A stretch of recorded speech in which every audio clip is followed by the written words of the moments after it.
All right, well, as gas prices once again become a political flashpoint, critics are quick to draw comparisons, but they are leaving out a key detail. Who was in charge the last time Americans paid record prices at the pump? I think that was Joe Biden. Correspondent Jon Glasgow joins us now with more on all of that. Good morning. Good to see you, Jon. Good morning. Great to see you, too. And you are right. It was Joe Biden. Gas prices, yes, they are higher than they have been over the last few weeks. It is a major concern among Americans. Yet, if we look at where we are now and where we have been, there is some optimism here. So it's not looking good for those in California, Hawaii, and Washington state.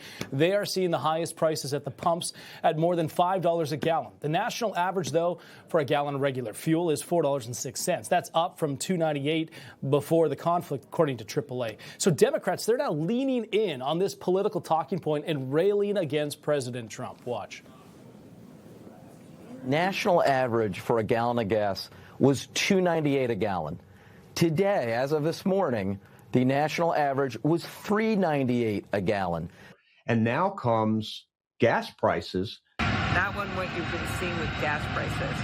And we know they're going up. We don't see a change in the foreseeable future. So House Democrats even put this out on social media. Average gas prices are nearly $4 per gallon. Blame Donald Trump. The legacy media also pushing the headlines. Look at this. Soaring gas prices. That gas prices are the highest that they've been since 2022.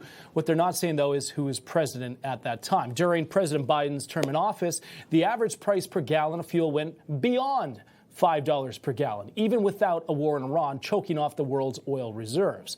So, in fact, during the Biden administration, gas prices rose $2.70 per gallon. That's a 113% increase after Trump left office in 2021. And Democrats, well, they normalized it. We're now seeing 50 days into what remains the fastest decline in gas prices in over a decade. Gas prices are now down 86 cents a gallon from their June peak, saving American families with 2 cars on average over $90 a month on gas. Yeah, we all remember that. No question, Americans are feeling the pinch, and this is all coming amid this war with Iran. However, it's now raising questions, though, about Democrats pushing for green energy.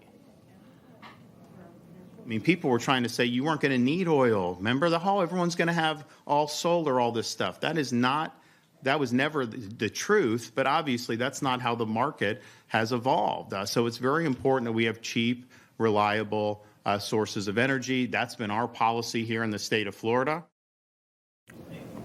So President Trump says it's short-term pain for long-term gain. The administration tapping the strategic oil reserves and waiving some EPA regulations to help bring down those prices. Here's the president earlier this week.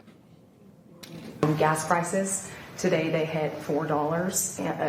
We're $4, yeah, and we have a country that's not going to be throwing a nuclear weapon at us in 6 months. But Americans are feeling the effects in the interim. And they're also feeling a lot safer. What is the plan to bring them back down? All I have to do is leave Iran, and we'll be doing that very soon, and they'll become tumbling down. In his address to the nation last night, he says that stocks are going to go back up, prices at the pumps are going to come back down when he leaves Iran, yet there's no timetable for that yet. Back to you, Tracy.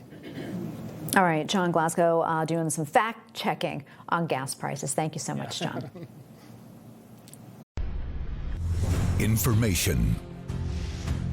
Truth is freedom. Is Newsmax. It's real news for real people.